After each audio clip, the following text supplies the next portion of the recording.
जय हिंद, वंदे मातरम, भारत माता की जय। आज राष्ट्रीय खेल दिवस है, नेशनल स्पोर्ट्स डे है। और आज हम बात करने वाले हैं एक ऐसे भारत माता के गौरव पुत्र की, जिन्होंने अपना पूरा जीवन लगा दिया, अपने पूरे जीवन की आहुति दे दी और खेलों के क्षेत्र में एक नया कीर्तिमान स्थापित किया। जिनके बारे में कहा जाता था कि उनकी हॉकी की स्टिक के साथ गेंद चिपक जाती है। राष्ट्रीय खेल दिवस जिनकी स्मृति में बनाया जाता है, ऐसे मेजर ध्यानचंद के बारे में हम बात कर रहे हैं। मेजर ध्यानचंद जी, जिनको हॉकी का जादूगर कहा जाता है, उनका जन्म आज ही के दिन 1902 में हुआ था। हॉकी में कैसे उन्होंने विश्व कीर्तिमान स्थापित किया और कैसे देश ने उनको भुला दिया। आज मैं यदि बात करूं तो चीन, अभी आपको ध्यान हो 2016 में रियो में ओलंपिक हुए थे।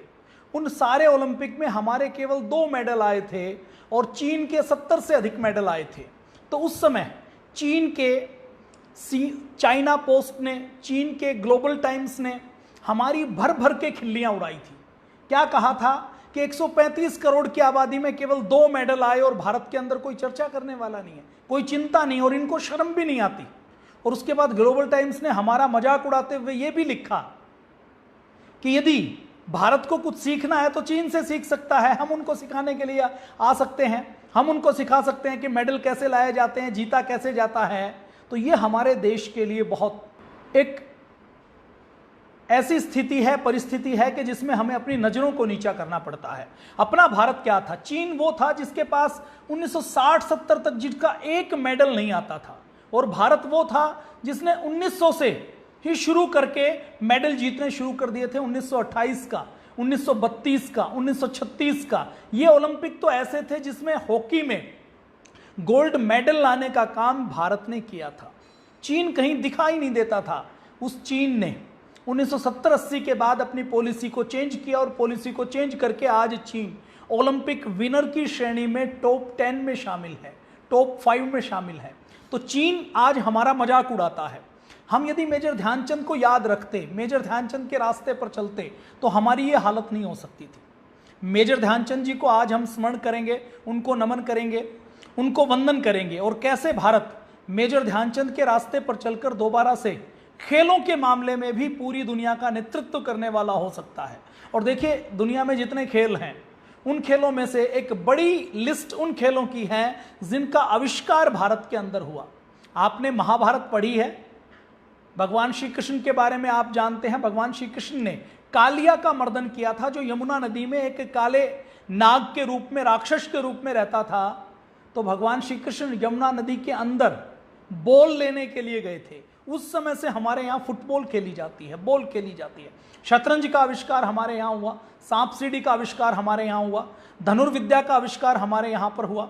हमारे यहाँ पर ही कुश्ती का, मल्ल युद्ध का, दंगल का, अखाड़ों का, इनका आविष्कार भारत में हुआ है। खो खो का आविष्कार भारत में हुआ, कबड्डी का आविष्कार भारत में हुआ। इतने खेल देने वाला देश आज जो पोलो बना है, ये पोलो भी मणिपुर के एक परंपरागत खेल से इंस्पायर होकर बनाया गया। 1892 में तो सांप सीढ़ी, जो इंडोर गेम है, जो एक तरीके से नैतिकता का पाठ पढ़ाने वाला गेम है कि यदि हम लालच करेंगे, लालच के रास्ते पर ऊपर बढ़ेंगे तो सांप खा जाएगा और हमें नीचे गिरना पड़ेगा। तो उस सांप सीढ़ी को 1892 में अंग्रेज वहां पर लेकर गए कि हम भी अपने लोगों को कुछ थोड़ा सा नैतिक बना सकें, मोरल वैल्यूज को बूस्ट कर सकें। तो ऐसे खेल देने वाले भारत की ऐसी स्थिति क्यों है? तो सबसे पहले हम मेजर ध्यानचंद जी को नमन करते हैं। इसलिए नमन करते हैं कि मेजर ध्यानचंद को नमन करेंगे तो किसी भी गांव का एक छोटा सा बच्चा जिसके पास हॉकी की स्टिक खरीदने के लिए पैसे नहीं है, जो पेड़ की टहनी से, लकड़ी से स्टिक बनाकर खेल कर प्रैक्टिस करता है, और वो कैसे उस समय दुनिया को झुकाने का सपना देखने वाले हिटलर को झुका देता है। हिटलर को उसको ऑफर करना पड़ता है कि तुम भारत के अंदर तो लांस नायक के पोस्ट पर हो, यदि तुम जर्मनी में आ जाओगे तो मैं तुम्हें मार्शल बना दूंगा और तुम्हें खूब पैसे दूंगा, तुम जर्मनी की ओर से खेलना शुरू कर दो। आज उसी मेजर ध्यानचंद जी का जन्म दिवस है, उनकी जयंती है, जिन्होंने हिटलर के इस प्रस्ताव को बड़े स्वाभिमान के साथ ठुकरा दिया था कि मुझे यदि खेलना है तो अपने भारत के लिए खेलना है, अपने देश के लिए खेलना है। और अपने देश ने उनको क्या दिया, क्या स्थिति उनकी अंतिम समय में हुई, और देश में आज जो खेलों की दुर्दशा है उसके कारण क्या है, उसके बारे में आज चर्चा करते हुए हम सबसे पहले मेजर ध्यानचंद जी को नमन करते हैं, उनको स्मरण करते हैं, जिनको हॉकी का जादूगर कहा जाता है, जो ऐसे महापुरुष थे जिनके रास्ते पर यदि हम चलते, हम जिनको स्मरण रखते, तो आज भारत भी खेलों की, जब ओलंपिक विनर्स की लिस्ट निकलती तो उसमें पहले स्थान पर होता। अभी तो भारत की स्थिति यह है कि अंतिम में हम अपना स्थान देखते हैं कि अंतिम में से पहले स्थान पर हैं कि दूसरे स्थान पर हैं कि 10वें स्थान पर हैं। तो मेजर ध्यानचंद जिनको हॉकी का जादूगर कहा जाता है, जिनकी जिजीविषा ऐसी थी कि जब उनका जन्म हुआ तो उनका नाम ध्यान सिंह था, लेकिन जब उनका हॉकी से परिचय हुआ, और हॉकी से जब एक बार परिचय हुआ तो वो रात को चांद की रोशनी में जागकर पूरी रात प्रैक्टिस करते रहते थे। उनके कोच जो उनको सिखाते थे, चांद की रात में, चांदनी रात में प्रैक्टिस करने के कारण ही उनका नाम ध्यान सिंह से ध्यानचंद्र पड़ गया कि ये ध्यान चांद की रोशनी में प्रैक्टिस करते हैं, इसलिए इनको आज से ध्यानचंद्र कहा जाता था। एक बहुत गरीब परिवार में जन्म हुआ, ऐसा गरीब परिवार जिसके पास खाने के लिए गारंटी नहीं कि सुबह खाना मिला तो शाम को मिलेगा या नहीं मिलेगा। बहुत गरीब परिवार में जन्म होने के कारण जब गांव में शिक्षा की कोई व्यवस्था नहीं, 6ठी कक्षा तक केवल पढ़ाई की, उसके बाद पढ़ाई की व्यवस्था भी नहीं थी, तो उस समय अंग्रेजों के ज़माने में भर्ती बहुत होती थी। तो 1918 में 16 साल की आयु में ब्राह्मण रेजिमेंट के नाम से एक रेजिमेंट अंग्रेजों ने बनाई हुई थी, उस रेजिमेंट में भर्ती हो गए। रेजिमेंट में जब गए तो वहां पर सैनिकों को हॉकी खेलते हुए देखा तो हॉकी में रुचि जागृत हुई कि कोई ना कोई खेल खेलना है, तो इस हॉकी को खेलना शुरू कर दिया। हॉकी की प्रैक्टिस वहां पर करनी शुरू कर दी। हॉकी की प्रैक्टिस करते हुए अभ्यास, जिजीविषा बहुत थी कि मुझे कुछ करना है, तो लगातार प्रैक्टिस करते रहते थे, सीमित संसाधनों से प्रैक्टिस करते रहते थे। तो उनके एक कोच वहां पर थे। उन कोच ने उनकी प्रतिभा को पहचाना कि इनके हाथों में जादू है, ये बहुत फुर्तीले हैं, ये हॉकी के अंदर बड़ा काम कर सकते हैं। तो उनको ट्रेनिंग देनी शुरू की। तो पूरे मन से ध्यानचंद ने अपनी प्रैक्टिस शुरू की, और प्रैक्टिस शुरू करते करते आज हम टेनिस के खेल के अंदर जैसे आइसबर्ग का नाम लेते हैं, व्योनबर्ग का नाम लेते हैं, क्रिकेट में जैसे हम क्रिकेट के लौह पुरुष, क्रिकेट के महानायक ब्रैडमैन का नाम लेते हैं, फुटबॉल की जब बात होती है तो पेले का नाम आता है, ऐसे ही पूरी दुनिया में जब कभी हॉकी की बात होती है तो ध्यानचंद का नाम आता है। बर्लिन में, लॉस एंजल्स में, पूरी दुनिया में 1930 के दशक के वो लाखों खेल प्रेमी थे जो मेजर ध्यानचंद को देवता की तरह पूजा करते थे। आज भी वियना के अंदर एक स्टेडियम है, उस स्टेडियम के अंदर मेजर ध्यानचंद की एक फोटो लगी हुई है। उस फोटो में खास बात क्या है कि मेजर ध्यानचंद के 4 हाथ बनाए गए हैं और चारों हाथों में स्टिक, हॉकी की स्टिक पकड़ाई हुई है, जो ये दिखाती है कि मेजर ध्यानचंद इतने फुर्तीले थे, इतनी तेजी के साथ हॉकी खेलते थे कि ऐसा लगता था कि एक खिलाड़ी नहीं खेल रहा है, 4 खिलाड़ी खेल रहे हैं। चारों खिलाड़ियों की तरह फुर्ती, 4 खिलाड़ियों की तरह गेंद को हैंडल करना और गोल करना, बबलिंग करना, गेंद को पास करना, ये मेजर ध्यानचंद करने का काम करते थे। 3 बार भारत को गोल्ड मेडल दिलवाया है। मेजर ध्यानचंद बचपन में जब खेलते थे तो खेलते खेलते जब उनके खेल को उनके कोच ने देखा तो कोच ने उनको अपने पास बुलाया और कोच ने कहा कि तुम फुर्ती तो बहुत दिखाते हो, गेंद को डबलिंग भी बहुत करते हो, गेंद को बार बार अपने पास करके हॉकी की स्टिक को घुमाकर दूसरों को चकमा देने का काम भी करते हो। तो उन्होंने उनको समझाया कि केवल डबलिंग नहीं करनी है, केवल गेंद को घुमाना नहीं है, दिमाग से खेलना है। और उन्होंने उस समय बताया कि हमें दुश्मन को हराना है तो मैदान के ऊपर हमारे साथियों की क्या पोजीशन है, दूसरे खिलाड़ी की क्या पोजीशन है, दूसरों को कब पास देना है और कौन सा पास, कौन सी स्ट्राइक केवल गोल बनेगी, ये कैसे सुनिश्चित करना है। तो हॉकी को केवल फुर्ती से नहीं खेलना, केवल हॉकी की स्टिक से नहीं खेलना, हॉकी को दिमाग से खेलना है, ये उन्होंने बचपन में ही सीख लिया था और उसी को फिर सारी उम्र वो अप्लाई करते रहे। ऐसे अप्लाई करते रहे कि ध्यानचंद के बारे में ये कहा जाता था कि यदि वो आंखों के ऊपर पट्टी बांधकर उनको मैदान के किसी कोने में खड़ा कर दिया जाए और वहां से उनको गोल करने के लिए कहा जाए तो वहां से भी वो बिल्कुल ठीक गोल करते थे।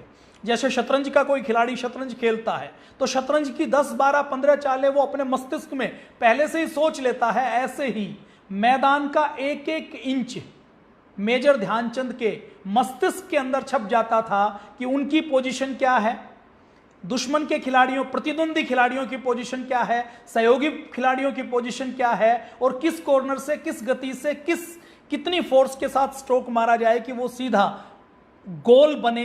ये उनकी कैलकुलेशन बहुत जबरदस्त थी, इतनी जबरदस्त थी कि एक बार उन्होंने गोल किया और जो गोल पोस्ट होता है, पोस्ट का जो पोल होता है, उस पोल से बॉल टकरा गई, हॉकी की बॉल उस पोल से टकरा गई। उस पोल से टकराने के बाद मेजर ध्यानचंद ने कहा कि हो नहीं सकता कि ये गोल ना बने, यदि ये गोल नहीं बना तो इसका मतलब इस पोल की लंबाई चौड़ाई के अंदर कुछ कमी है। बाद में जब नापा गया तो ये पाया गया कि जो इंटरनेशनल स्टैंडर्ड हैं जिनके ऊपर उस समय हॉकी खेली जाती थी, वो जो गोल पोस्ट बनाया गया था, गोल पोस्ट आप देखते हैं तो उस गोल पोस्ट में उसकी दूरी कुछ इंच कम थी। यदि वो दूरी एग्जैक्ट बनाई होती तो वो गेंद गोल के अंदर ही जाती।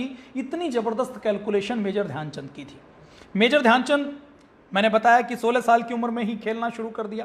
प्रैक्टिस बहुत करते थे, अभ्यास बहुत करते थे, निरंतर अभ्यास करते थे, कभी भी मेहनत से, परिश्रम से जी नहीं चुराते थे। अपनी टीम के साथ जब खेलते थे तो ऐसे खेलते थे कि टीम को एक परिवार की तरह रखते थे, एक परिवार की भावना से, इमोशनल अटैचमेंट के साथ खेलते थे।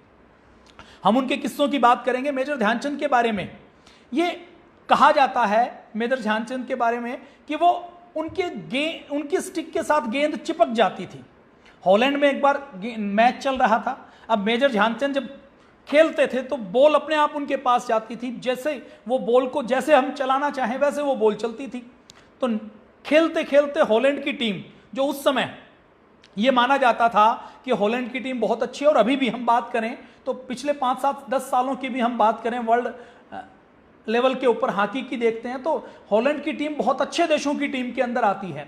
तो हॉलैंड की टीम ने कहा कि ये जो मेजर ध्यानचंद है, इसने अपनी स्टिक के अंदर कोई मैग्नेट लगाई हुई है और ये जो बॉल है उस मैग्नेट से चिपकती है, इसके कारण बार बार ध्यानचंद के पास जाती है और ध्यानचंद के पास ही वो बॉल रहती है, दूसरे और इस गेंद को ले नहीं पाते। तो मेजर ध्यानचंद की स्टिक को तोड़ा गया। कई बार ऐसा हुआ। जापान में एक बार मैच चल रहे थे, जब जापानी टीम को बुरी तरह से हराया मेजर ध्यानचंद ने, तो जापानी टीम बुरी तरह से हारने के बाद उन्होंने कहा कि जी हम हार तो गए, लेकिन हम मेजर ध्यानचंद की स्टिक को तोड़कर देखना चाहते हैं कि कहीं इन्होंने इसके अंदर कोई ऐसा गोंद तो नहीं लगाया हुआ जो गेंद को अट्रैक्ट करता हो, जो गेंद को चिपकाने का काम करता हो। क्योंकि जब मेजर ध्यानचंद चलते थे तो गेंद ऐसे लगती थी कि चुंबक की तरह, जैसे चुंबक किसी चीज के आसपास नाचती है, ऐसे ही गेंद स्टिक के साथ साथ चलती थी। तो जापान के अंदर भी उनकी स्टिक को तोड़कर देखा गया, स्टिक बदलवा कर देखी गई। एक जगह तो ऐसा हुआ कि एक अंग्रेज अधिकारी की मैम ने उनसे यह कहा कि तुम स्टिक के साथ खेलते हो, स्टिक के साथ तो तुमने कोई जादूगरी की हुई है, यदि तुम उन्हें खेल कर दिखा सकते हो तो ये जो छाता है ना, आप देखते हैं पुराने छाते हॉकी स्टिक की तरह होते हैं, टांगने के लिए नीचे हुक बना रहता है। तो उन पुरानों छातों की तरह तुम अगर खेल के दिखा सकते हो तो हॉकी की स्टिक को छोड़ो, इस छाते के साथ खेल कर दिखाओ। और इंटरनेशनल लेवल के ऊपर, विदेशी भूमि के ऊपर मेजर ध्यानचंद ऐसे हॉकी के जादूगर थे जिन्होंने उस उल्टे छाते से खेल कर गोल करके दिखाई। जब वो गोल करते थे ना, ऑस्ट्रेलिया में एक मैच हुआ जिसमें ब्रैडमैन और मेजर ध्यानचंद दोनों एक साथ थे। ब्रैडमैन क्रिकेट के बहुत बड़े महानायक माने जाते हैं, सुपरस्टार माने जाते हैं कि वो रनों की बरसात करते थे। क्रिकेट मैंने नहीं देखा है, क्रिकेट को मैं नहीं जानता बहुत गंभीरता से, गहराई से, लेकिन ब्रैडमैन का नाम मैंने भी सुना है। इसका मतलब क्या है कि जिनको क्रिकेट से बिल्कुल रुचि नहीं, वो भी ब्रैडमैन के नाम को जानते हैं क्योंकि उनका नाम इतना बड़ा हो गया। ऐसे ही ध्यानचंद का नाम भी इतना बड़ा नाम है कि खेल की दुनिया का या खेल से प्रेम रखने वाला शायद ही कोई व्यक्ति होगा जो मेजर ध्यानचंद के नाम को ना जानता हो। मैं भारत की बात नहीं कर रहा हूं, भारत के अंदर तो मेजर ध्यानचंद जैसे लोगों के नाम को दबाया गया, छुपाया गया, कभी भारत रत्न भी नहीं दिया गया। पुरस्कारों के नाम गांधी परिवार के नाम पर हैं। दिल्ली में हम जाते हैं तो स्टेडियम बना हुआ है, पंडित जवाहरलाल नेहरू स्टेडियम, बहुत अच्छी बात, हमारे पहले प्रधानमंत्री थे। अवार्ड दिया जाता है, खेल रत्न अवार्ड दिया जाता है तो राजीव गांधी जी के नाम पर अवार्ड दिया जाता है। राजीव गांधी जी के अंदर बहुत योग्यताएं हो सकती हैं, मैं उससे इनकार नहीं करता, लेकिन राजीव गांधी जी मेरी तरह के इंसान रहे होंगे जो अपनी गली में कभी गिल्ली डंडे में भी नहीं जीते, जिन्होंने कभी कंचे भी नहीं खेले हों, जिन्होंने कभी कोई खेल में कभी किसी गली लेवल की, गांव लेवल की, कॉलोनी लेवल के टूर्नामेंट को भी कभी जीता हुआ नहीं होगा। तो ऐसे व्यक्तियों के नाम पर यदि स्टेडियम के नाम रखे जाएंगे, पुरस्कारों के नाम रखे जाएंगे, प्रतियोगिताओं के नाम रखे जाएंगे, ऐसे नामों के ऊपर यदि स्कॉलरशिप दी जाएगी तो भारत के अंदर कोई आश्चर्य की बात नहीं है कि मेजर ध्यानचंद के नाम को हम ना जाने और हम ऐसे लोगों के नामों को जाने जिनका खेल के अंदर कोई योगदान नहीं है। लेकिन दुनिया की मैं बात करूं तो दुनिया में आज भी मेजर ध्यानचंद के नाम को पूजा जाता है। कैसे पूजा जाता है? मेजर ध्यानचंद ने 1948 में हॉकी खेलनी छोड़ दी। उन्होंने जब संन्यास ले लिया, हम उनके बीच की बातचीत भी करेंगे, लेकिन उनके नाम की महिमा कितनी है मैं ये एक प्रसंग आपके साथ साझा करूंगा, उसके बाद आगे बढ़ेंगे। तो मेजर ध्यानचंद के बेटे अशोक राय, अशोक सिंह, मेजर ध्यानचंद के बेटे अशोक सिंह एक बार किसी दूसरे शहर में गए, जर्मनी के किसी शहर में गए, जहां पर 1936 में बर्लिन में मेजर ध्यानचंद ने अपनी स्टिक से जादूगरी दिखाई थी।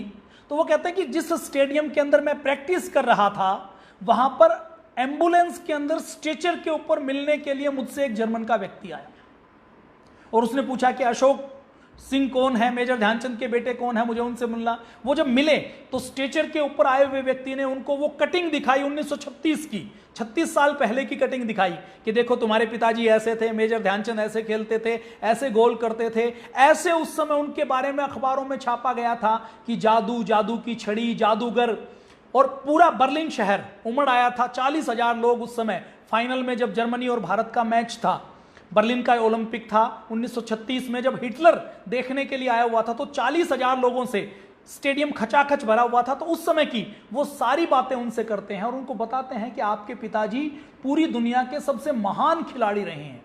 तो उनका बेटा कहता है कि जर्मनी में जिनका नाम इतना बड़ा है कि जिनके नाम को लेते हुए लोग स्ट्रेचर के ऊपर उनके बेटे से मिलने के लिए आ सकते हैं, उनके बेटों को, उनके परिवारों को या इस देश में उन जैसे दूसरे खिलाड़ियों को जिन्होंने गरीबी में जन्म लिया है, उनको प्रोत्साहन देने का कोई काम नहीं किया जाता।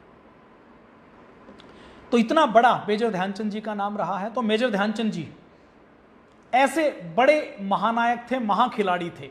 मेजर ध्यानचंद जी के जन्म को आज खेल दिवस के रूप में मनाया जाता है। ये खेल दिवस के रूप में भी मनाने की परंपरा बहुत पुरानी नहीं पड़ी है। यदि हम खेल दिवस के रूप में मनाने की परंपरा की बात करें तो ये परंपरा भी अभी शुरू की गई है, अभी ये परंपरा हुई है। उससे पहले कोई भी ये नहीं जानता था कि राष्ट्रीय खेल दिवस नाम की कोई चीज होनी चाहिए या किसी एक खिलाड़ी के जन्म दिवस के नाम पर रखी जानी चाहिए। बाद में मेजर ध्यानचंद को 1956 में पद्म भूषण भी दिया गया, लेकिन उनका व्यक्तित्व तो इतना बड़ा था कि उनके लिए भारत रत्न का पुरस्कार भी, मुझे लगता है कि पुरस्कार खुद गौरवान्वित होता। अपने देश में ऐसे भी प्रधानमंत्री हुए हैं जिन्होंने खुद को ही साइन करके अपने हाथों से अपने आप को भारत रत्न दे दिया था। भारत रत्न यदि वो मेजर ध्यानचंद जैसे व्यक्तियों को देते तो पुरस्कार की गरिमा और ज्यादा बढ़ जाती और भारत के अंदर मेजर ध्यानचंद जैसे लोग और पैदा होते।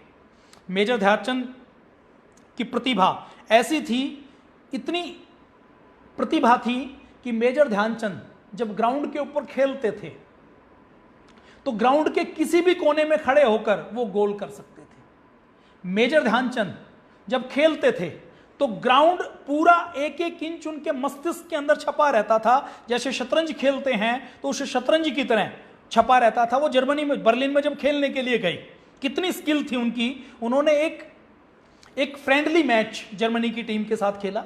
जर्मनी के लोगों ने कहा कि ये हमारी बी टीम है, मतलब ये हमारी मेन टीम नहीं है, आपको प्रैक्टिस करनी है तो इसके साथ कर लीजिए। फ्रेंडली एक मैच खेला गया। उस मैच में जर्मनी की टीम ने मेजर ध्यानचंद की टीम को हरा दिया था। मेजर ध्यानचंद की टीम 1936 में जर्मनी से हारने के बाद मेजर ध्यानचंद कहते हैं कि हम में से किसी भी खिलाड़ी ने खाना नहीं खाया, रात को हमें नींद नहीं आई कि जर्मनी की टीम हमें हरा कैसे सकती है। तो ऐसा मेजर ध्यानचंद की पकड़ थी। उसके बाद 1936 में जब बर्लिन में मेजर ध्यानचंद के साथ जर्मनी का जब फाइनल मैच हुआ, फाइनल जब मुकाबला हुआ, मेजर ध्यानचंद ने खेलना शुरू किया। खेलते खेलते शुरू के फर्स्ट हाफ में जर्मनी को 6 गोल से पीछे कर दिया। हिटलर उस समय देखने के लिए आया हुआ, 40,000 और दर्शक वहां पर आए हुए थे। सबके बीच में भारत की टीम जर्मनी की पिटाई कर रही थी। उससे पहले क्या हुआ था, उससे पहले जब जर्मनी के इंटरनेशनल लेवल के ग्राउंड के ऊपर जब मेजर ध्यानचंद ने देखा कि जूतों के ऊपर पूरी ग्रिप नहीं बन पा रही है तो उन्होंने अपने जूते निकाल दिए थे और नंगे पैर खेलते थे। दूसरी टीम जहां महंगे जूते पहनकर खेलती थी, ध्यानचंद की टीम नंगे पैर खेलती थी। नंगे पैर खेलकर उन्होंने ये गोल किए थे और गोल करने के बाद जब मिड हाफ में हिटलर ने देखा कि जर्मनी की टीम की पिटाई हो रही है तो हिटलर उठकर चला गया।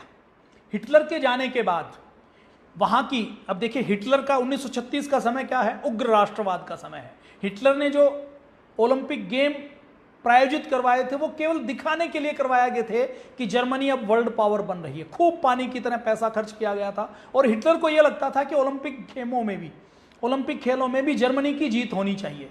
और जर्मनी के अंदर खिलाड़ियों के ऊपर भी बहुत दबाव होता था और जर्मनी के अंदर ऐसा था कि यदि हिटलर के अगेंस्ट में कुछ बोल दिया, हिटलर यदि नाराज हो गया तो गोली भी मरवा सकता है, क्योंकि हिटलर को तानाशाह कहा जाता था। आज की दृष्टि से देखें तो जैसे किम जोंग उन है नॉर्थ कोरिया का तानाशाह, वैसे ही। तो जब जर्मनी की टीम हारने लगी तो जर्मनी की टीम के एक खिलाड़ी ने मेजर ध्यानचंद के मुंह के ऊपर हॉकी स्टिक को मारा, उनका एक दांत टूट गया। वो मैदान से बाहर गए, अपनी ड्रेसिंग करवाई, ड्रेसिंग करवाने के बाद फिर वापस आए तो उनकी टीम के लोगों ने कहा कि हम भी बदला लेंगे, हम भी एक दो खिलाड़ी की टांग या दांत तोड़ेंगे। अब मेजर ध्यानचंद ने कहा कि नहीं ठीक है, हमें ऐसा नहीं करना। मेजर ध्यानचंद कहते हैं कि हम खेलेंगे और हम इनको दिखाएंगे कि बॉल को कंट्रोल कैसे किया जाता है, बॉल को कैसे अपने इशारों के ऊपर नचाया जाता है। अब मेजर ध्यानचंद और उनकी टीम ने खेलना शुरू किया। अब खेलते खेलते 10-12 बार ऐसा हुआ कि मेजर ध्यानचंद की टीम बॉल को गोल पोस्ट के पास लेकर जाती और गोल पोस्ट के बिल्कुल सामने लाकर गोल पोस्ट के ऊपर बॉल को ऐसे शो करती कि वो गोल पोस्ट के ऊपर मारने वाले हैं और उसको वापस ले आती। पूरे मैदान में भारतीय टीम के लिए तालियां बज रही थी, लेकिन हमारी भारतीय टीम ने, मेजर ध्यानचंद ने गांधीगिरी दिखाते हुए, एक तरीके से सत्याग्रह करते हुए कि तुम्हारे मैदान के ऊपर है और तुमने ये गलत किया है, दांत तोड़कर हॉकी की स्टिक को एक हथियार के रूप में उठाते हुए चोट मारकर ये गलत किया है। तो अपने उस सत्याग्रह से, अपने अहिंसा के संदेश से उन्होंने 10-12 बार ऐसे दिखाया कि बॉल को वो गेंद को गोलकीपर तक लेकर जाते और वहां से वापस ले आते, गोल नहीं करते। तो वो गोल करने से भी ज्यादा बड़ी बेइज्जती करने का काम जर्मनी टीम का हो गया था। उसके बाद जब वो जर्मनी की टीम के बाद जब वो जीते और जीतने के बाद जब हिटलर उनको प्राइज देने का काम कर रहा था तो हिटलर ने उस समय उनको कहा, उनसे पूछा कि तुम क्या हो भारतीय सेना में। तो मेजर ध्यानचंद ने कहा, मेजर बाद में बनाए गए थे, बहुत बाद में 1945-46 के बाद, उससे पहले वो सिपाही के रूप में भर्ती हुए थे, फिर नायक बन गए थे। तो 1936 के ओलंपिक के समय मेजर ध्यानचंद लांस नायक के पद पर थे। जब उन्होंने बताया कि मैं भारतीय सेना में लांस नायक हूं तो उस समय हिटलर ने कहा कि तुम जर्मनी की ओर से खेलो, जर्मनी की टीम में शामिल हो जाओ, सेना के अंदर मैं तुम्हें मार्शल बना दूंगा, मतलब मेजर से भी बड़ा पद मैं तुम्हें दे दूंगा और तुम्हारे लिए रुपए पैसे से लेकर किसी भी चीज की कोई कमी नहीं होगी। मेजर ध्यानचंद का स्वाभिमान देखिए, उनका सम्मान देखिए, उनकी राष्ट्रनिष्ठा देखिए कि उन्होंने हिटलर के उस ऑफर को ठुकरा दिया। उस समय यह माना जाता था कि हिटलर के ऑफर में पैसा बहुत है, मान सम्मान बहुत है और इसके साथ साथ भय भी है कि हिटलर को कोई उत्तर नहीं दे सकता। तो हिटलर की आंखों में आंख डालकर भी अपने स्वदेश प्रेम के लिए, अपने स्वाभिमान का परिचय देने का काम मेजर ध्यानचंद ने किया था। आजकल के लोग तो गेम किस लिए खेलते हैं, वो कहते हैं जी एक बार नेशनल खेल लिए सिफारिश से, हमें नेशनल पार्टिसिपेशन का यदि सर्टिफिकेट मिल गया तो हमें नौकरी लेने में आसानी होगी, वो नौकरी के लिए खेलते हैं। मेजर ध्यानचंद धन संपत्ति के लिए नहीं खेलते थे। मेजर ध्यानचंद की स्थिति क्या थी आप अंदाजा लगाइए। मेजर ध्यानचंद ऐसे थे कि जब वो पहली बार ओलंपिक में भाग लेने के लिए जा रहे थे तो हॉकी फेडरेशन के पास इतने पैसे नहीं थे कि वो मेजर ध्यानचंद और उनकी टीम को भेज सके, तो पीएनबी से लोन लेकर जाने का काम किया। ओलंपिक में खेलने के लिए जाना है तो ओलंपिक में खेलने के लिए जाना है तो पैसे नहीं है, तो पैसे कलेक्ट करने के लिए एंट्री फीस लगाकर लोगों से डोनेशन मांगते हैं और मैच खेलते हैं देश में अलग अलग हिस्सों में। जब विदेश में गए, जब जर्मनी में वियना में, जब जर्मनी में पहुंच रहे थे बर्लिन के ओलंपिक में, तो वो जब गए तो जब उनको एक जगह ट्रेन से जाना था यूरोप में एक स्थान से दूसरे स्थान पर, तो ट्रेन में पेंट्री कार थी, उनके पास खाने के लिए पैसे नहीं थे। इतनी दुर्दशा के अंदर वो रहे, इतने कम संसाधनों के अंदर वो रहे। मेजर ध्यानचंद को पेले और ब्रैडमैन के बराबर माना जाता है। हिटलर के इस ऑफर को ठुकराने के बाद स्वाभिमान के साथ वापस आए और आप विडंबना देखिए कि जब 1936 में हमारी टीम तीसरी बार ओलंपिक जीतकर वापस आई थी तो मुंबई के पोर्ट के ऊपर केवल 2 व्यक्ति उनका स्वागत करने वाले थे। उससे पहले मेजर ध्यानचंद को खूब सम्मान मिला है, लेकिन भारत के अंदर भी ऐसी स्थिति नहीं रही कि हमने अपने महापुरुषों का, अपने लोगों का सम्मान किया हो। यदि वही मेजर ध्यानचंद जर्मनी की ओर से खेलता तो शायद जर्मनी की सारी खेल की एकेडमियों के नाम मेजर ध्यानचंद के नाम पर होते, बहुत से स्टेडियम के नाम होते, उनके नाम से प्रतियोगिताएं आयोजित की जाती, उनके नाम से अवार्ड दिए जाते। लेकिन भारत के अंदर ऐसा नहीं होता, भारत के अंदर ऐसा नहीं हुआ। सबसे पहले मेजर ध्यानचंद 1928 में एम्स्टर्डम में ओलंपिक में गए, वहां पर भी वो जीते। अब उन्होंने 21 मैच खेले थे, 21 मैच में से 18 मैच जीते। जब वो खेलकर वापस आए तो उनको लांस नायक बना दिया जाता है। जब वो वापस आए तो उनके कर्नल जॉर्ज ध्यानचंद से पूछते हैं कि तुम्हारी टीम एक मैच क्यों हार गई। एक मैच हारी थी, 2 बराबरी के ऊपर छूटे थे, 21 में से 18 मैच वो जीत चुके थे। तो मेजर ध्यानचंद ने कहा कि मुझे लगा कि मैं तो खेल ही रहा हूं, 10 खिलाड़ी और है, एक मैच तो वो दिलवा देंगे। अब उनके कर्नल ने कहा कि आगे क्या होगा, तो मेजर ध्यानचंद कहते हैं कि आगे से हम किसी से नहीं हारेंगे और मैं खुद अपने दम पर पूरी टीम को साथ लेकर और मेहनत के साथ हम विजयी बनेंगे। जब उनको पहली बार भी ओलंपिक में जाना था तो ओलंपिक में जाने के लिए 13 खिलाड़ी जा सकते थे, 11 खिलाड़ियों को ही भेजा गया ताकि खर्चा कम मिले। और जब खर्चा करने के लिए नहीं था तो पीएनबी से लोन लिया, लोगों से चंदा मांगा, और चंदा मांगने के साथ साथ बंगाल का जो हॉकी संघ है, हॉकी फेडरेशन है, उसके पास कुछ फंड का अरेंजमेंट था, तो उन्होंने फंडिंग की तो जाकर वो पहुंच पाए। तीसरी बार जब उनको ओलंपिक में जाना था तो उस समय की अंग्रेजों की सेना ने उनको 15 दिन पहले छुट्टी नहीं दी। 15 दिन बाद वो किसी तरह छुट्टी लेकर पहुंचे। एक बार उनको जब जाना था तो उनका नाम चयन की लिस्ट से काट दिया गया और किसी और का नाम उसके अंदर लिख दिया गया। मेजर ध्यानचंद ने केवल इतनी तकलीफें नहीं सही, स्वदेश और स्वाभिमान के गौरव को आगे रखते हुए उन्होंने कभी भी अपने व्यक्तिगत मान सम्मान को प्रश्रय नहीं दिया। कितना चरित्र कितना बड़ा था। आप देखिए, जब वो जर्मनी में खेल रहे हैं उस समय पूरे यूरोप के अखबार रंगे रहते थे। बर्लिन की स्थिति यह थी कि बर्लिन की सड़कों के ऊपर यह लिखा रहता था, नारे लिखे रहते थे कि यदि खेल में हॉकी के जादू को देखना है तो स्टेडियम के अंदर पहुंचे। अखबार रंगे रहते थे, अखबार मेजर ध्यानचंद की प्रशंसा करते थे। तो ऐसी स्थिति में एक चेकोस्लोवाकिया की महिला उनकी बहुत बड़ी फैन हो गई, और एक बार जब वो मिली तो उसने कहा कि मुझे आप एंजल की तरह दिखाई देते हो, मैं आपको किस करना चाहती हूं। तो मेजर ध्यानचंद का चरित्र इतना बड़ा था कि उन्होंने शर्माते हुए कहा कि मैं आपसे माफी चाहता हूं, आप खेल से प्यार करती हैं, बहुत अच्छी बात है, लेकिन मैं शादीशुदा हूं। इतना बड़ा उन्नत चरित्र उनका रहा है। छतरी से खेले। उसके बाद 1928 के बाद 1932 में लॉस एंजल्स में वो ओलंपिक हुए, उस ओलंपिक में वो गए। उस ओलंपिक में जाने के बाद फिर वो खेले, और वो जितना खेले उसमें देखिए, जब वो ओलंपिक में खेलते थे तो कैसे हराते थे। हॉकी के जो सूरमा हॉलैंड है उसको 3-0 से हराया। उसके बाद उन्होंने इंग्लैंड के साथ 11 मैच खेले, 11 के 11 हराए। ऑस्ट्रेलिया को 6-0 से हराया, बेल्जियम को 9-0 से हराया, डेनमार्क को 5-0 से हराया, स्विट्जरलैंड को 6-0 से हटाया। ऐसे ऐसे वो हराते थे। मतलब सामने वाली टीम को बहुत बार ऐसा होता था कि एक भी गोल करने का मौका नहीं मिलता था। सारे समाचार पत्र, जैसे लॉस एंजल्स में जब उन्होंने अमेरिका को 24-1 से हराया, लॉस एंजल्स में उस समय 262 गोल हुए थे, 262 में से 101 गोल केवल मेजर ध्यानचंद ने किए। खुद भी गोल करते थे, लेकिन खुद के साथ साथ टीम के मेंबर्स का बहुत ध्यान रखते थे। पास करके गोल बनाकर दे देते थे कि चलो तुम गोल करो। एक बार क्या हुआ कि एक बार पूर्वी अफ्रीका में मोम्बासा में एक मैच चल रहा था, उनके ही साथी एक खिलाड़ी थे केडी बाबू। उन केडी बाबू को मेजर ध्यानचंद ने, गोल मेजर ध्यानचंद भी कर सकते थे, लेकिन उन्होंने अपनी बॉल को पास करके केडी बाबू को दे दिया। और केडी बाबू को बॉल पास करने के लिए मेजर ध्यानचंद अपने मुड़कर खड़े हो गए। केडी बाबू की ओर नहीं देखा, गोल पोस्ट की ओर नहीं देखा, और केडी बाबू ने उस गेंद से गोल कर दिया। उसके बाद लोगों ने मेजर ध्यानचंद से पूछा कि आपने केडी बाबू को पास दे दिया, और पास देने के बाद आप मुड़कर क्यों खड़े हो गए। तो उन्होंने कहा कि मैं इसलिए खड़ा हो गया कि मैंने केडी बाबू को ये गेंद दे दी, और गेंद देने के बाद इसके ऊपर गोल होना ही चाहिए। लोगों ने कहा कि यदि इसके ऊपर गोल नहीं होता तो तो मेजर ध्यानचंद ने कहा कि यदि इसके ऊपर गोल नहीं होता तो इसका मतलब केडी बाबू हॉकी की टीम में रहने के लायक नहीं है।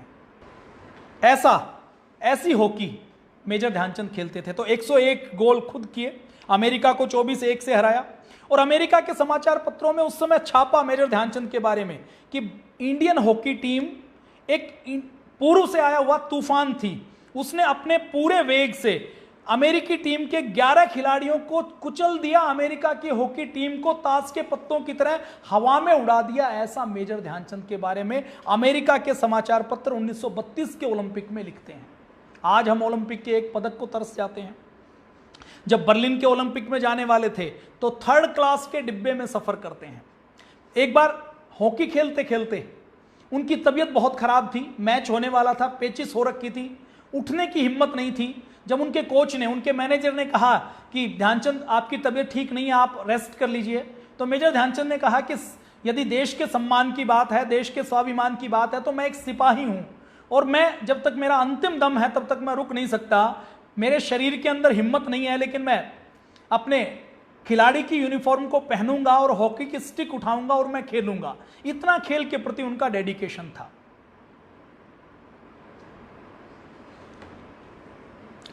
बर्लिन के ही ओलंपिक में उन्होंने कैसे हराया आप देखिए। फ्रांस को 10 गोलों से हराया, जापान को 9-0 से हराया, जर्मनी को बहुत बुरे तरीके से हराया। 15 अगस्त का दिन था, जर्मनी के साथ जब फाइनल मैच एक होने वाला था, सेमीफाइनल का जो मैच था, फाइनल से जो पहले मैच था, उस एक मैच में 15 अगस्त को यह मैच हो रहा था। 15 अगस्त के समय कुछ ऐसा हुआ कि फर्स्ट हाफ तक अपनी इंडियन टीम कुछ खास कर नहीं पाई। जर्मनी की टीम ने बढ़त बनाई हुई थी क्योंकि उनका खुद का ग्राउंड था और बहुत एग्रेसिव होकर आक्रामक मोड में वो खेल रही थी। तो मेजर ध्यानचंद ने जब ब्रेक हुआ तो उस ब्रेक में, हाफ में, अपनी टीम को इकट्ठा किया। और उस समय देखिए 1936 में भारत का अपना कोई नेशनल फ्लैग नहीं था, राष्ट्रीय ध्वज नहीं था। उस समय उन्होंने वो चरखे वाला तिरंगा निकाला और वो तिरंगा निकालकर, जो मैडम बीकाजी गामा ने बनाया था, जो क्रांतिकारियों ने बनाया था, वो तिरंगा निकालकर मेज पर रखा कि हम जो अब खेल खेलेंगे वो अपनी मातृभूमि के लिए खेलेंगे, अपने इस भारत के लिए खेलेंगे, अपने भारत के लिए हमें खेल खेलना है। और उसका संकल्प लेकर, उसकी शपथ लेकर, और ये एक संयोग है कि 11 साल बाद भारत आजाद हुआ। 15 अगस्त को ही जर्मनी के साथ मैच था और 15 अगस्त को ही उन्होंने शपथ ली और 15 अगस्त 1947 को ही, ठीक 11 साल बाद भारत आजाद हुआ था।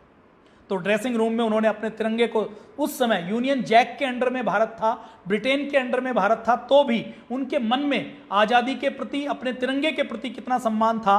वो खेले और 8-1 से जर्मनी की टीम को हराने का काम किया। एक जर्मन अखबार ने उस समय लिखा, वो कहते हैं कि ओलंपिक परिसर, मतलब जो खेल गांव है, वो एक जादू के शो की तरह है, जो जादू के शो की तरह भी होता है। ये इंडियन हॉकी टीम को देखकर लगता है।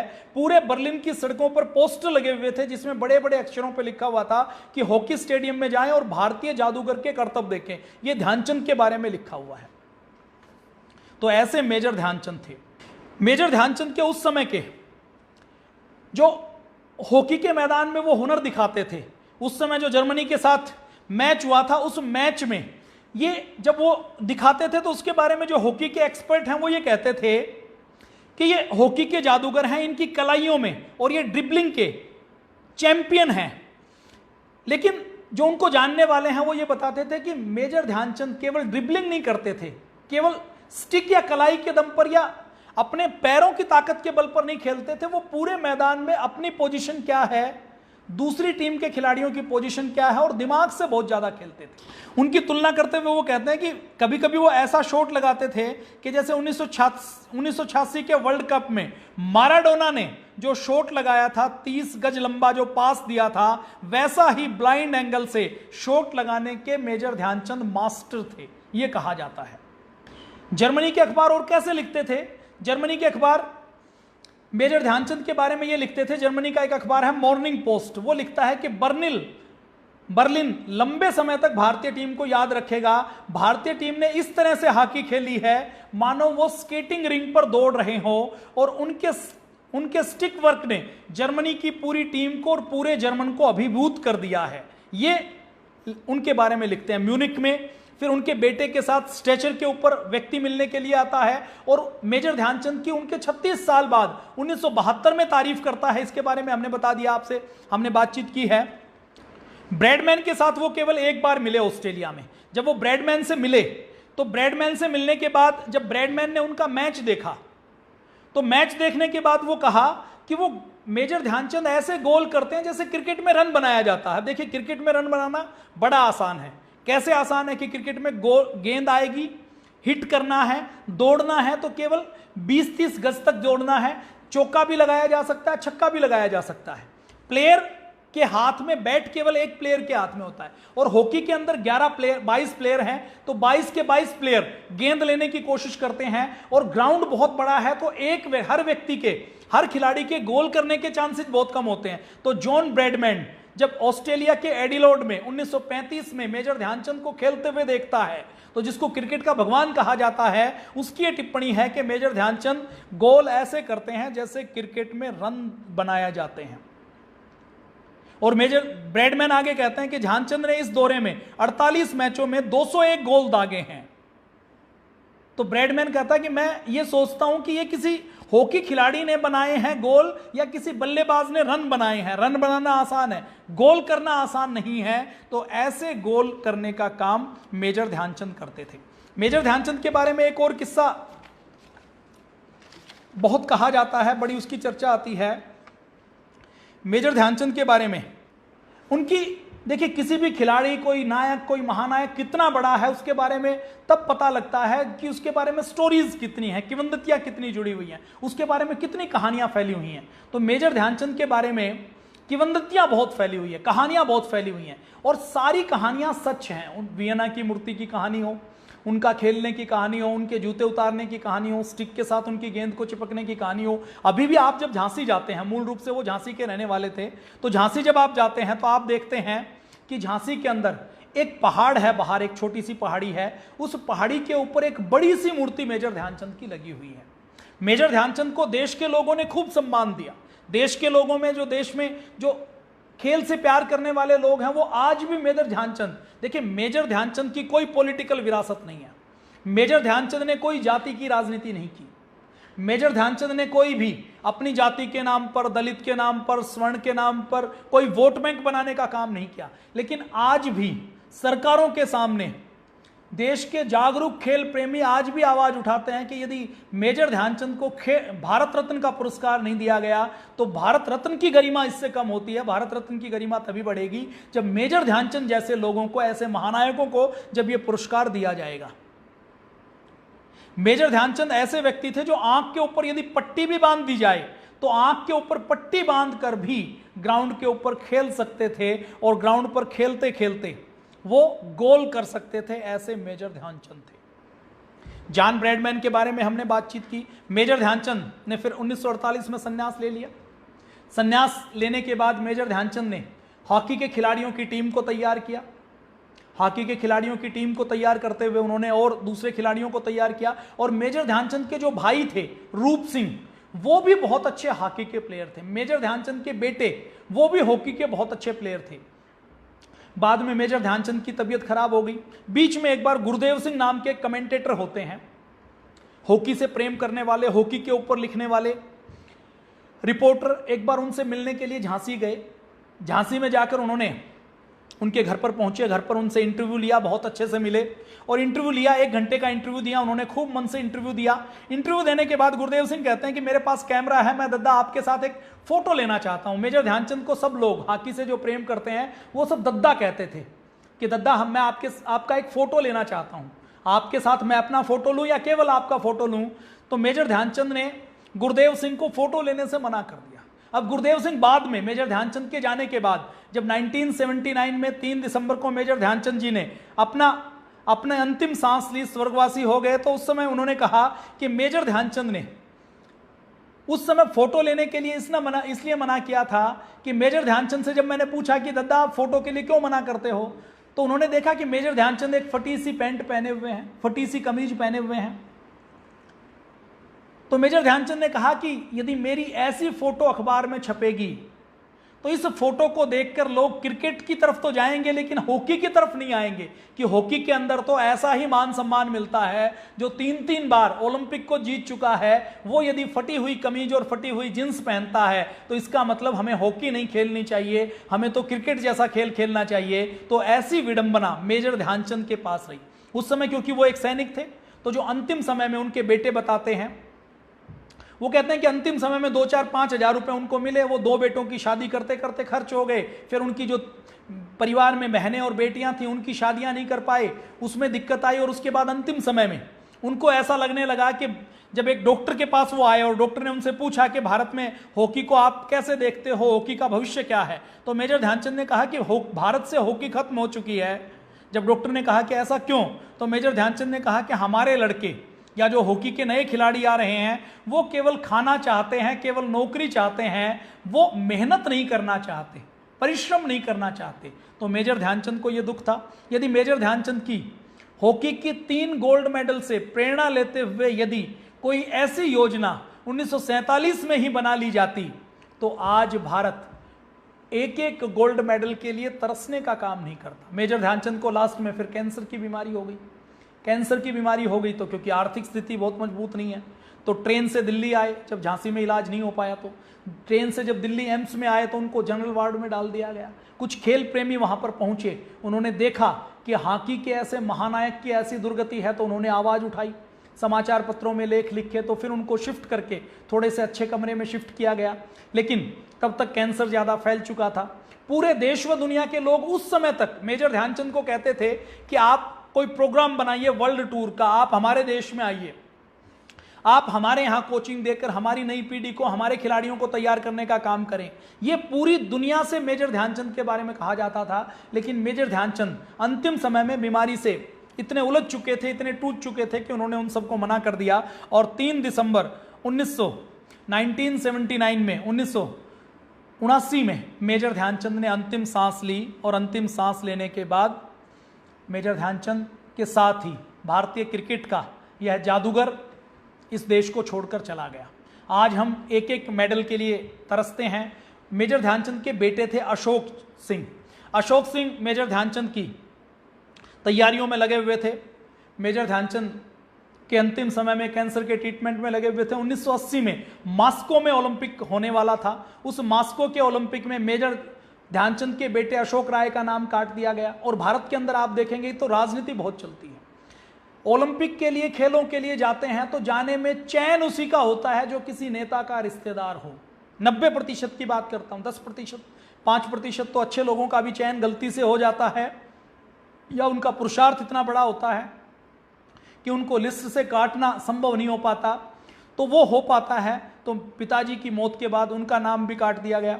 राजनेताओं ने अशोक को, उनके बेटे को मास्को जाने के लिए रोक लिया। उसके बाद बहुत बातचीत हुई, जब खेल के प्रेमी लोगों ने कहा तो उसके बारे में दोबारा से विचार किया गया। उसके बाद उनके बेटे अशोक कुमार ने भी खेलों से संन्यास ले लिया। और हम यूँ कहें तो भारत में जो 3 ओलंपिक जीतने वाला खेल था, उस खेल को दम तोड़ते हुए हमारे खेल प्रेमियों ने देखा होगा कि आज भारतीय हॉकी कोई बहुत अच्छी स्थिति में नहीं कहा जा सकता। यदि हम पूरी दुनिया की बात करें तो दुनिया के लोग, दुनिया के खेलों के इतिहास में जब हॉकी की बात आती है तो मेजर ध्यानचंद का नाम जरूर लिखा जाता है। कोई स्पोर्ट्स की मैगजीन आती है, कोई स्पोर्ट्स के कुछ ऐसे जादूगरों की बात आती है कि जिन्होंने विशेष कीर्तिमान बनाए हों, तो मेजर ध्यानचंद का नाम अंतर्राष्ट्रीय स्तर पर आता है। लेकिन अपने भारत के अंदर बच्चे मेजर ध्यानचंद की कहानी कम जानते हैं, बच्चों को मेजर ध्यानचंद के बारे में कम पता है। तो आइए हम अपने बच्चों को मेजर ध्यानचंद के बारे में बताएं। मेजर ध्यानचंद को हम बताएंगे तो हमारा देश दोबारा से गोल्ड मेडल लाना शुरू करेगा। मेजर ध्यानचंद की कहानी ये प्रेरणा देती है कि गांव में जन्म लिया, यदि खेलने के लिए हॉकी की स्टिक नहीं है तो भी हम लकड़ी से खेलकर भी हम वर्ल्ड चैंपियन बन सकते हैं। हमारे अंदर यदि 18 घंटे पुरुषार्थ करने की हिम्मत है, चांद की चांदनी रात में हम अपनी नींद को खोकर प्रैक्टिस कर सकते हैं, अभ्यास कर सकते हैं, तो हम भी मेजर ध्यानचंद बन सकते हैं। ये मेजर ध्यानचंद कहता है। अपने भारत के अंदर देखिए, भारत तो वो देश रहा है जहां पर धनुर्विद्या भारत में थी, घुड़दौड़ भारत में थी, रथ दौड़ भारत में थी, तलवारबाजी भारत से निकली है, घुड़सवारी भारत से निकली है, मल्ल युद्ध भारत से निकला है, कुश्ती भारत से निकली है, तैराकी भारत में खूब होती थी, भाला फेंकला जो जेवलिंग थ्रो वो भारत में थी, आखेट ये भारत में होता था, शतरंज भारत को हमने दिया है। पहले हमारे भारत के अंदर चतुरंग इसका नाम होता था, फिर चतुरांग हुआ, उसके बाद अरबी भाषा में इसको शतरंज कहा गया और उसके बाद ये शतरंज यूरोप में जाकर इसको चेस का नाम दे दिया गया। सांप सीढ़ी हमारे भारत में होती थी। इसके साथ साथ कबड्डी हमारे भारत का खेल है। महाभारत में भगवान श्री कृष्ण अपने साथियों के साथ कबड्डी खेलते थे, इसके ताम्रपत्रों के रूप में अभी भी रिकॉर्ड हैं। खो खो भारत में खेला जाता था। खो खो क्यों खेला जाता था कि भारत में युद्ध करना पड़ता था, तो एक तो है कि युद्ध में सीधा युद्ध करें, अगर फुर्ती सीखनी है तो फुर्ती के लिए, चुस्ती के लिए, चपलता के लिए, क्विक डिसीजन के लिए खो खो से अच्छा और कोई खेल नहीं है, तो खो खो भारत का दिया हुआ खेल है। पोलो, सगोल कंगजेट इसको मणिपुर में कहा जाता है, वो पोलो घोड़ों के ऊपर खेलने वाला भारत का खेल है। फुटबॉल भारत में दिया है। मैंने इस आज के लाइव के शुरू में बातचीत की थी कि भगवान श्री कृष्ण यमुना के किनारे बॉल से फुटबॉल खेल रहे थे तो कालिया का मर्दन किया था।